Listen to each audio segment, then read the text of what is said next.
देखिए, पर्यावरण का सबसे महत्वपूर्ण टॉपिक आपका है पारिस्थितिकी एवं पारिस्थितिकी तंत्र। इधर आप लोग बैठ जाते तो ठीक रहता। पारिस्थितिकी एवं पारिस्थितिकी तंत्र, थोड़ा सा हम पर्यावरण के बारे में बता दें।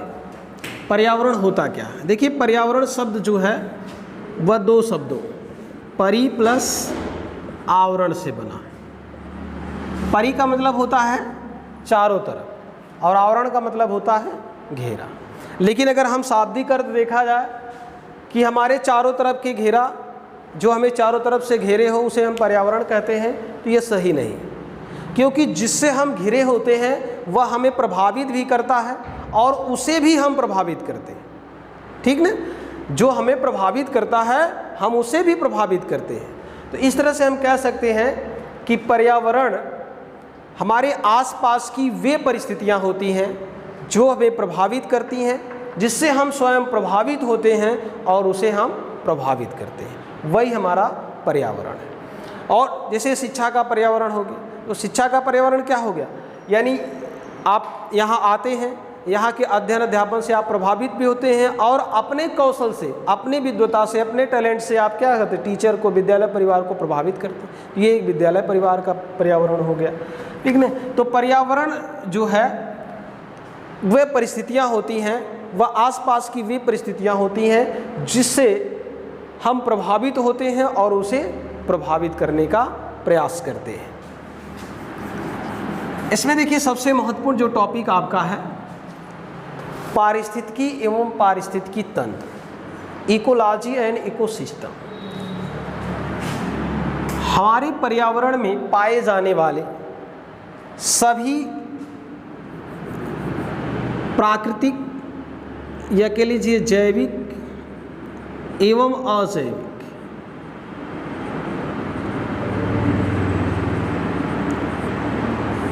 संघटकों के मध्य परस्पर क्रिया एवं प्रतिक्रिया होती है। जैविक यानी जीवित जीव और अजैविक मतलब जिनमें जीवन नहीं होता पर उनके बिना जीवन नहीं होता।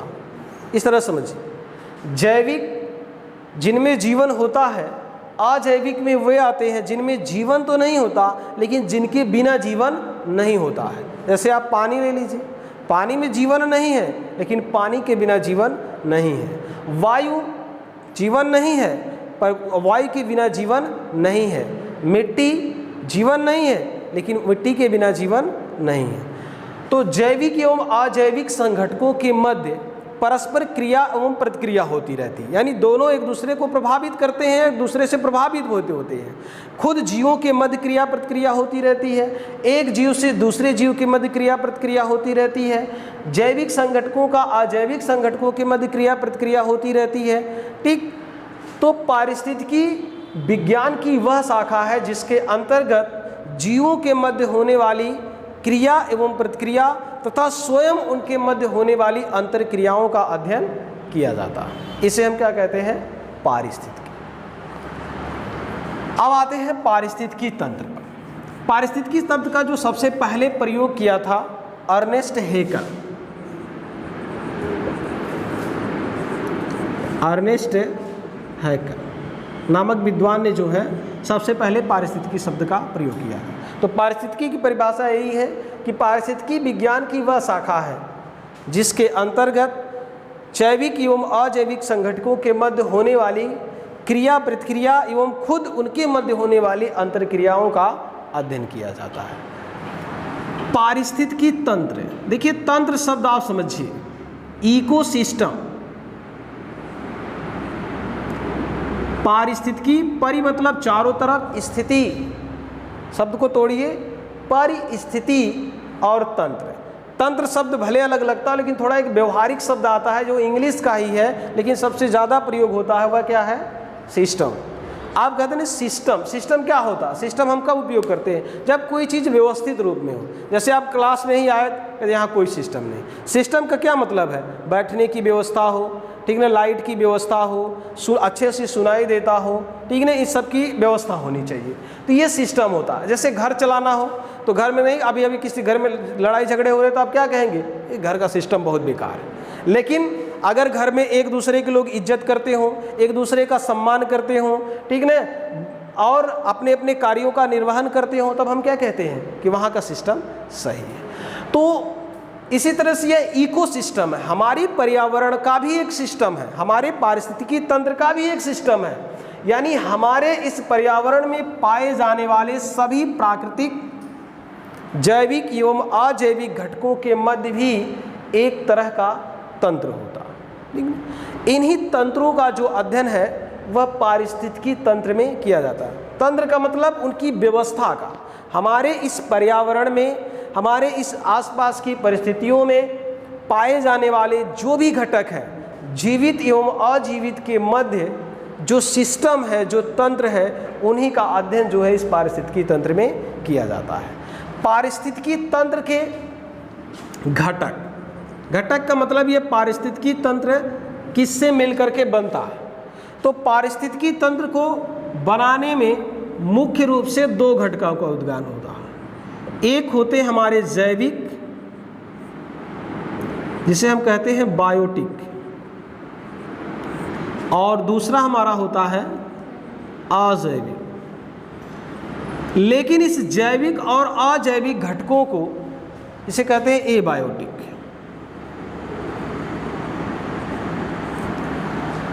इस जैविक और अजैविक घटकों का कोई महत्व नहीं है जब तक हमारा एक तीसरा नहीं होता, ऊर्जा घटक।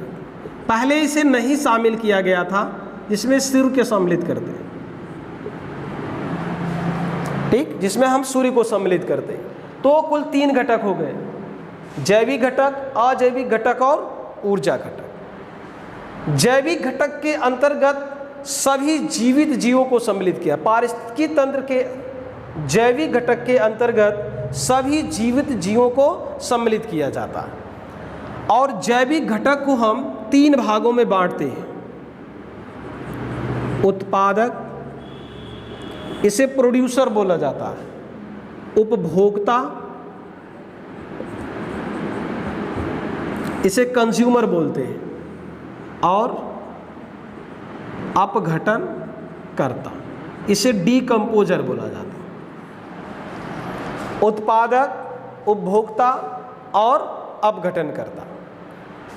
पारिस्थितिकी तंत्र को 3 घटकों में, जैविक घटक, अजैविक घटक और ऊर्जा घटक है। जैविक घटक को पुनः 3 भागों में बांटा जाता है, उत्पादक, उपभोक्ता और अपघटन करता।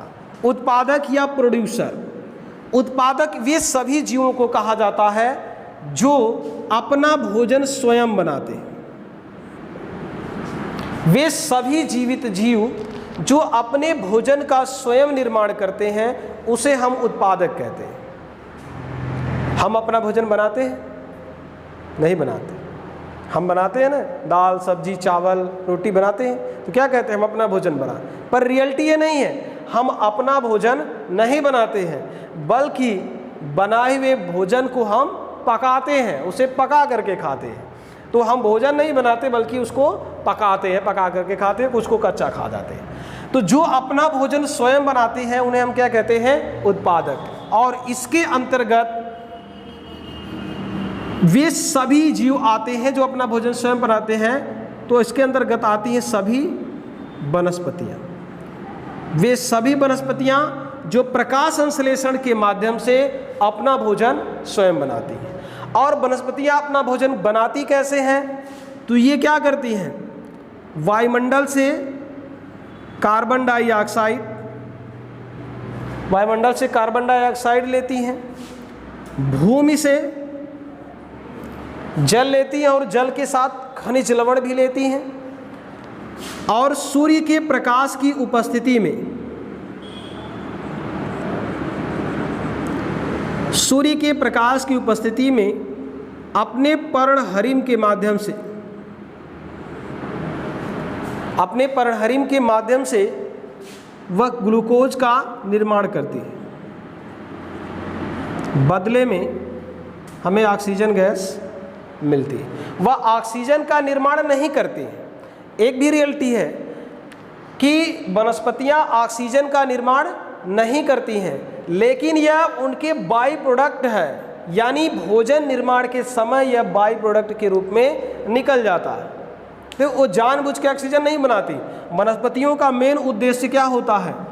सिर्फ अपने लिए मंड का निर्माण करना। इसे हम कहते हैं मंड का, ग्लूकोज का निर्माण करना होता है। तो कार्बन डाइऑक्साइड और जल लेकर के, जल के साथ भूमि से वह खनिज लवण भी लेती हैं, वायुमंडल से कार्बन डाइऑक्साइड लेती हैं, सूर्य के प्रकाश से के माध्यम से, अपने पर्णहरिम के माध्यम से वह ग्लूकोज का निर्माण। अब यहाँ देखिए ध्यान देने वाली बात है, भोजन का निर्माण किसने किया? वनस्पतियों ने किया। वनस्पतियाँ या अपने लिए भोजन का निर्माण करती हैं, कुछ उसे अपने वृद्धि और विकास में वह खर्च करती हैं, बाकी वह उसे संचित करके रखती हैं। जैसे आप गेहूं खाते हैं तो गेहूं जो हम खाते हैं वह क्या है? वनस्पतियों के बनाए हुए भोजन का भाग है जो वह संचित होता है। हम चना क्या है?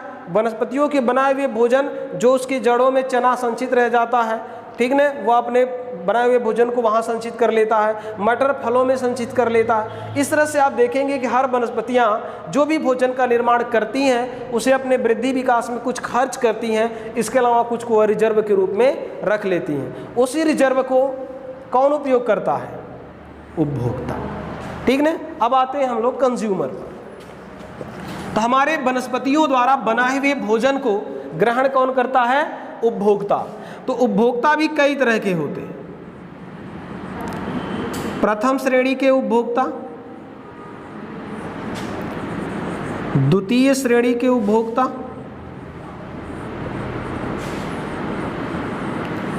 तृतीय श्रेणी के उपभोक्ता और चौथा जो है उच्च श्रेणी के उपभोक्ता।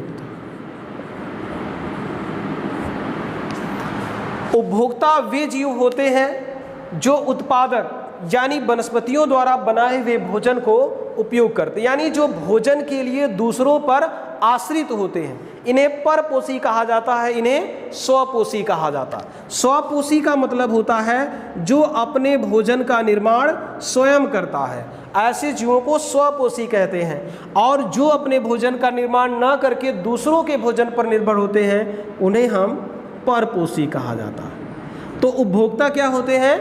परपोषी होते हैं, यह स्वपोषी द्वारा बनाए हुए भोजन पर आश्रित होते हैं। इसे भी हम चार भागों में बांटते हैं। यह प्रथम श्रेणी के उपभोक्ता, द्वितीय श्रेणी के उपभोक्ता, तृतीय श्रेणी के उपभोक्ता और उच्च श्रेणी के। प्रथम श्रेणी के उपभोक्ता संपूर्ण शाकाहारी जीव,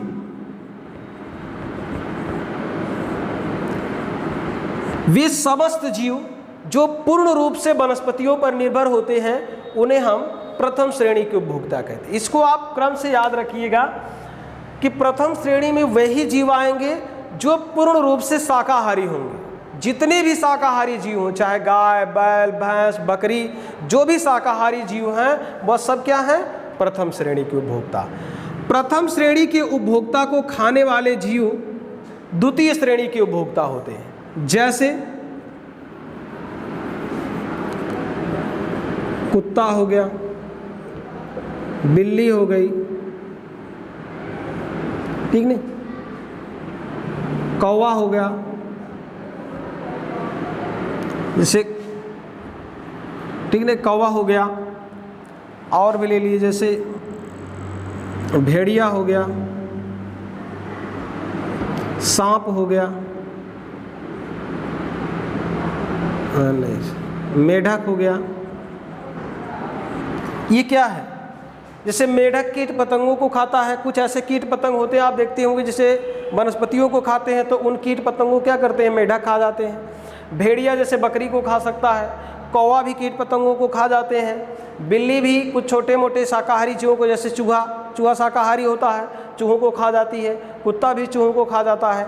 तो प्रथम श्रेणी के जीवों को खाने वाले उपभोक्ता जो है वह द्वितीय श्रेणी के होते हैं। तो इन्हें क्या कहा जाता है? मांसाहारी जीव। लेकिन इसमें से कुछ ऐसे भी होते हैं जो मांस भी खाते हैं और वनस्पति भी खाते हैं, यानी शाकाहारी भी होते हैं। जैसे कौवा लीजिए, मांसाहारी शाकाहारी दोनों है, कुत्ता भी मांसाहारी शाकाहारी दोनों है, बिल्ली भी मांसाहारी शाकाहारी दोनों है। तो इसे हम क्या कहते हैं? सर्वाहारी। ये सर्वाहारी होते हैं। यानी ये शाकाहारी भी होते हैं और मांसाहारी। तृतीय श्रेणी के वे उपभोक्ता होते हैं जो खास करके द्वितीय श्रेणी पे पूर्ण रूप से मांसाहारी होते हैं। तृतीय श्रेणी के वे उपभोक्ता होते हैं जो पूर्ण रूप से मांसाहारी होते हैं, उन्हें हम तृतीय श्रेणी के उपभोक्ता कहते हैं। देखिए, भेड़िया द्वितीय श्रेणी में भी आता है और तृतीय श्रेणी में भी आता। भेड़िया हो गया, सांप हो गया, ठीक है, यह भी आपका द्वितीय श्रेणी में होता है। इसके बाद देखिए, बिल्ली जो है वह पक्षियों को भी खा जाती है। बिल्ली को भी आप तृतीय श्रेणी में रख सकते हैं, लेकिन खास करके इसमें उन्हीं को रखा जाता है जो पूर्ण रूप से मांसाहारी होते हैं, ठीक है। शेर बाघ को हम सबसे लास्ट में इसलिए रखते हैं क्योंकि ये सबसे हमारे पारिस्थितिकी तंत्र के वे जीव होते हैं जिन्हें अक्सर कोई नहीं मार करके खाता। इनकी संख्या सबसे कम होती है, इसीलिए इन्हें सबसे टॉप में रखा जाता है। जैसे हमारा शेर हो गया, चीता हो गया, बाज हो गया, ये ऐसे मांसाहारी जीव हैं जो इनका शिकार, इनमें से किसी का भी शिकार कर लेते हैं, पर इनका शिकार लगभग नहीं के बराबर किया जाता। मतलब इन जीवों द्वारा इनका शिकार नहीं किया जा सकता है, तो इन्हें जो है हम उच्च श्रेणी के मांसाहारी जीव कहते हैं। ये सबसे बाद में आते हैं। तो खास करके आपसे परीक्षा में सबसे उच्च श्रेणी और ये निम्न श्रेणी ही पूछा जाता है। जैसे कन्फ्यूजन के लिए दो चीज़ें डाल दिया जाए, जैसे कुछ चिड़ियाएँ होती हैं जो दोनों चीज़ें खाते हैं और आप नहीं जानते हैं, तो आप क्या कन्फ्यूज, जैसे कौवा हो गया, अगर आप नहीं जानते तो गलती कर देंगे, यह मांसाहारी भी है और शाकाहारी। अगर तो मांसाहारी शाकाहारी न पूछ करके इतना पूछ दे किस श्रेणी का उपभोक्ता है, तो आप क्या बताएंगे, ये द्वितीय श्रेणी का उपभोक्ता है, ठीक। अब देखिए, तीसरी चीज़ आती है हमारी अपघटनकर्ता। अपघटनकारी वे जीव होते हैं जो मरे हुए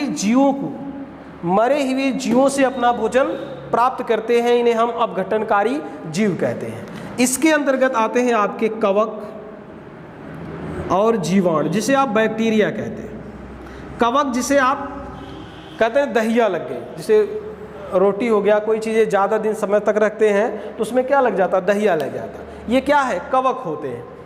तो कवक और जीवाणु इसके अंतर्गत आते हैं। अपघटनकारी वे जीव होते हैं जो मरे हुए जीवों से अपना भोजन प्राप्त करते हैं, और ये भी जंतु नहीं बल्कि क्या होते हैं, वनस्पति होते हैं। अब कहेंगे आप कैसे, ये तो जीव है, इनमें जीवन होता है। देखिए, जंतु और वनस्पति का निर्धारण ये जीव विज्ञान का विषय है, उनके कोशिका में पाई जाने वाली कोशिका भित्ति से होता है। सेलुलोज की बनी हुई कोशिका भित्ति से किया जाता है।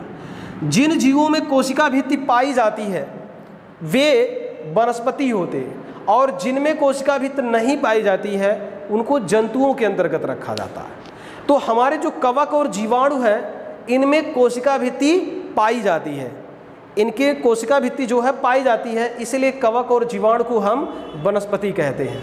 ये कवक और जीवाणु स्वपोषी जीव और उपभोक्ताओं के मरने के बाद उनके मृत शरीर को सड़ाकर गला करके उसे विखंडित कर देते हैं, तोड़ देते हैं, और तोड़ करके उसे कुछ अपने भोजन के रूप में प्राप्त करते हैं, और कुछ उसे क्या करते हैं, ज़मीन में विलीन कर देते हैं, कुछ गैस बन करके बाहर निकल जाता। अब ध्यान दीजिए, ये वनस्पतियाँ ही वह जीव थी जिसने क्या निर्माण किया, भोजन का निर्माण किया। हमारा शरीर किससे बना हुआ है, हमारे शरीर में क्या है, हमारे शरीर में पानी है, हमारे शरीर में प्रोटीन है, कार्बोहाइड्रेट है, वसा है, ये हमारा मांस चमड़ा किसका बना हुआ, कार्बोहाइड्रेट, वसा, प्रोटीन, यही सब ना है, मिनरल्स हैं, इसी सब से हमारा शरीर बना हुआ। और ये मिनरल्स कहाँ से मिले, वनस्पतियों ने ज़मीन से लिया मिनरल्स को, वायुमंडल से कार्बन डाइऑक्साइड को लिया, उसने भोजन बनाया, प्रोटीन्स बनाए, अमीनो एसिड बनाया, उसने मंड्स बनाया, उसको किसने ग्रहण किया, उपभोक्ता ने ग्रहण किया। उपभोक्ता उसको ग्रहण करता है, उससे अपना वृद्धि विकास करता है, अपना जीवन चलाता है। जो उसके वृद्धि विकास में खर्च होता है वो खर्च हो जाता है, बाकी हमारे शरीर में क्या होता है, रिजर्व रहता है। अभी हम ना खाए पिए तो क्या होगा, हमारा शरीर का रिजर्व मटेरियल गलने लगेगा, तो इन्हीं से हमारा शरीर बना है। और जब हम सब की मृत्यु होती है तो यही वनस्पतियाँ हमारे इसी शरीर को तोड़ करके पुनः उन्हीं तत्वों में विलीन, कहते हैं शरीर पंच तत्वों का बना हुआ, पंच तत्वों में विलीन हो गया। तो कैसे हो गया? इसी तरह से कवक और जीवाणु ने तोड़ करके पुनः इसी में मिला देते हैं और यह प्रक्रिया एक साइकिल के रूप में चलती रहती है। तो इस तरह से ये एक चक्र जो है चलता रहता, उत्पादक से अपघटन करता था। तो उत्पादक एक तरह का निर्माण करते हैं, वनस्पतियाँ एक तरफ हमें जीवन प्रदान करती हैं तो दूसरे तरफ वही पूर्ण रूप से उसे समाप्त कर देती हैं। अब देखिए अबायोटिक के अंतर्गत, इसके अंतर्गत वे चीज़ें आती हैं, हमने बता दिया कि इसमें वे आता है जिनमें जीवन तो नहीं होता पर इनके बिना जीवन नहीं होता है। अगर ये ना हो तो जीवन नहीं है। इसके अंतर्गत हमारी आती है गैस, खनिज,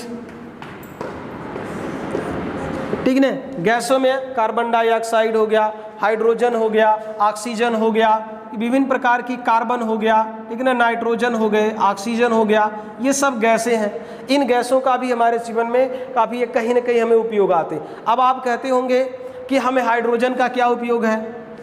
हमारी ये समझ में हम हाइड्रोजन कहाँ उपयोग करते हैं, पर हम पानी पीते हैं ना, तो पानी में हाइड्रोजन होता है कि नहीं होता? H2O होता है। नाइट्रोजन, अब वायुमंडल में नाइट्रोजन, आप कहेंगे हमें नाइट्रोजन की क्या ज़रूरत है, पर बिना नाइट्रोजन के ऑक्सीजन किसी काम है कि नहीं है? अगर नाइट्रोजन ना हो तो ऑक्सीजन का कोई काम नहीं है। और नाइट्रोजन, अगर खेत में फसल पीली पड़ने लगती है तो हम क्या डालते हैं? नाइट्रोजन, जिसे आप यूरिया कहते हैं। हमारे शरीर को नाइट्रोजन, जैसे पौधों को नाइट्रोजन की कमी पड़ जाए तो वह पीले पड़ जाएंगे, कमज़ोर हो जाएंगे, उसी तरह से भी हमारे शरीर को, हमारे जो प्रोटीन्स, क्योंकि शरीर हमारा सबसे ज़्यादा कमज़ोर कब होता है? जब हमें प्रोटीन्स की कमी होने लगती है, और हमारे प्रोटीन के निर्माण में ये नाइट्रोजन ही भूमिका निभाता है। और यह हम सीधे नहीं ग्रहण करते, नाइट्रोजन को हम सीधे नहीं ग्रहण करते, यह हमें जितने भी प्रोटीन्स वाली चीज़ें हैं उससे मिलती हैं। जैसे चने से, रहर के दाल से, जो दाल वाली फसलें उससे मिलती है। वायुमंडल की नाइट्रोजन को हमारी जो दाल वाली फसलें हैं वह इसे बदल करके अपने जड़ों में स्थिर रखती हैं। इससे खेत की भी उर्वरता बढ़ती है और वही नाइट्रोजन हमारे फसलों में जाता है तो उससे हमारी भी उर्वरता बढ़ती है, यानी हमें भी तंदुरुस्ती मिल। ऑक्सीजन हम सीधे ग्रहण करते हैं, हाइड्रोजन जो है वह हम पानी के साथ लेते हैं। कार्बन आप कैसे लेते हैं? तो कार्बन डाइऑक्साइड से ही आपका भोजन बनता है पौधों का, और ग्लूकोज का निर्माण जो है, तो इसका सूत्र यही है ना, जिसमें कार्बन भी 6 अणु पाए जाते हैं। तो कार्बन का भी हमारे जीवन में इसी तरह से उपयोग है। इसके अलावा खनिज और मिनरल्स हैं, जिसमें कैल्शियम हो गया, सोडियम हो गया, पोटेशियम हो गया, फास्फोरस हो गया, ये नाम आप सुने हैं। हम खेत में फास्फोरस डालते हैं, खेत में सल्फर डालते हैं, कैल्शियम डालते हैं। अभी देखिए पशुओं को कैल्शियम कमी हो जाए, हमें कैल्शियम कमी तो हमारी हड्डियाँ कमजोर हो जाती, वह कैल्शियम कहाँ से मिलेगा? इन्हीं चीज़ों से मिलता है। तो हमारे इस वातावरण में, हमारे पर्यावरण में ये सब चीज़ें मौजूद हैं जो माध्यम से हमको मिलती है। कुछ चीज़ों का हम डायरेक्ट उपयोग करते हैं, कुछ के लिए हमें माध्यम की ज़रूरत होती है। तो जैसे हाइड्रोजन को हम बिना पानी के माध्यम से ले लेते हैं, कार्बन को भोजन के माध्यम से ले लेते हैं, भोजन के माध्यम से कार्बन को ही नहीं लेते, हाइड्रोजन भी लेते हैं और ऑक्सीजन को भी ले लेते हैं, कैल्शियम भी ले लेते हैं, ठीक न। हम नाइट्रोजन को भी पौधों के माध्यम से ले लेते हैं, फास्फोरस को भी हम पौधों के माध्यम से ले लेते हैं, सल्फर को भी हम पौधों के माध्यम से ले लेते हैं। तो ये अजैविक पदार्थ जो है विभिन्न माध्यमों से हमारे शरीर में पहुंचते हैं। इसके बाद आता है ये ऊर्जा घटक। ऊर्जा घटक में सूर्य ही समस्त पर्यावरण को चलाने वाला एकमात्र साधन है। अगर सूर्य नहीं होता तो ये हमारा पूरा पारिस्थितिक तंत्र बिगड़ जाता, ठीक। तो सूर्य हमारे संपूर्ण पारिस्थितिक तंत्र को ऊर्जा प्रदान करता, ऊष्मा प्रदान करता। सूर्य के प्रकाश की उपस्थिति में ही स्वपोषी जीव अपना भोजन निर्मित कर पाते। अगर सूर्य का प्रकाश नहीं होता तो स्वपोषी जीव अपना भोजन निर्माण नहीं कर सकते, तब अन्न का भी जीवन खतरे में पड़ जाता है। लेकिन इस पारिस्थितिक तंत्र यानी जो सिस्टम है, प्रकृति ने एक सिस्टम बनाया है, ठीक। आप देखेंगे कि प्रथम श्रेणी के उपभोक्ता की जीवों की संख्या ज़्यादा होती है और उच्च श्रेणी के उपभोक्ता की जीवों की संख्या अधिक होती है। ये किस लिए?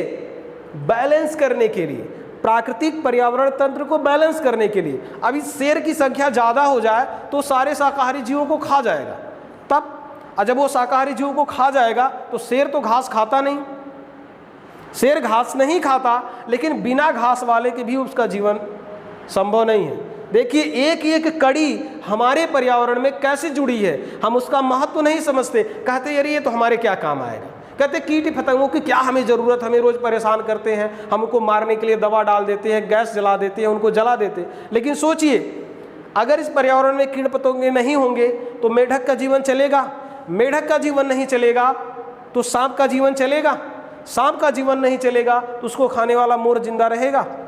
सब एक दूसरे से जुड़े हुए हैं। अगर भेड़ बकरियां ना हो तो उनको खाने वाले भेड़िए रहेंगे, नहीं रह पाएंगे। शेर रह पाएगा, नहीं रह पाएगा। हमारा हर सबका जीवन किस पर डिपेंड है? वनस्पतियों पर, चाहे वह डायरेक्ट जुड़ा हो चाहे इनडायरेक्ट, चाहे आप वनस्पति खाते हो चाहे मत खाते हो, लेकिन बिना वनस्पतियों के आपका जीवन संभव नहीं है। वनस्पतियां ही हमें जीवन देती हैं और लास्ट में मरने के बाद पुनः वहीं पर हमको समाप्त कर देती। तो यही पारिस्थितिक तंत्र का सिस्टम है। अगर इनमें से किसी में भी कहीं भी गड़बड़ होती है तो हमारा पारिस्थितिक तंत्र क्या हो जाता है? अव्यवस्थित हो जाता है। मान लीजिए शेरों की संख्या धीरे धीरे कम होती चली जा रही है, जंगल कटते चले जा रहे हैं, हमारे जंगली जीव जंतु धीरे धीरे, तो हमारा पारिस्थितिक तंत्र क्या है? धीरे धीरे बिगड़ता चले जा रहा है। वायुमंडल, जब पौधे खत्म होते चले जाएंगे तो हमारे अन्य जीवों का जीवन भी खत्म हो जाएगा। शेर भले घास ना खाए, शेर को चिंता नहीं है कि घास ना रहे, लेकिन हमें घास की ज़रूरत क्या है? लेकिन शेर को सोचना पड़ेगा कि अगर घास खाने वाले नहीं रहेंगे तो भी हमारा जीवन नहीं है। तो घास भी रहना जरूरी है, घास खाने वाले रहने जरूरी है, तभी शेर का जीवन संभव होता है। तो इस तरह से प्रकृति ने पर्यावरण में एक सिस्टम बनाया है, हमारे पारिस्थितिक तंत्र का एक सिस्टम है, और वह सिस्टम जो इसी तरह से चलता है। मानवीय व्यवधान के कारण, मानवीय हस्तक्षेप के कारण हमारे इस पारिस्थितिक तंत्रों में क्या हो जा रहा है? अवनयन हो रहा है। हम वनस्पतियों को काट दे रहे हैं, जीवों को मारते चले जा रहे हैं, हम प्राकृतिक चीज़ों को अनावश्यक रूप से नष्ट करते जा रहे हैं, जिसका परिणाम क्या है? हमारा पारितंत्र असंतुलित होता चला जा रहा है और दिन प्रतिदिन हमारी पर्यावरण की परिस्थितियाँ बिगड़ती चली जा रही हैं।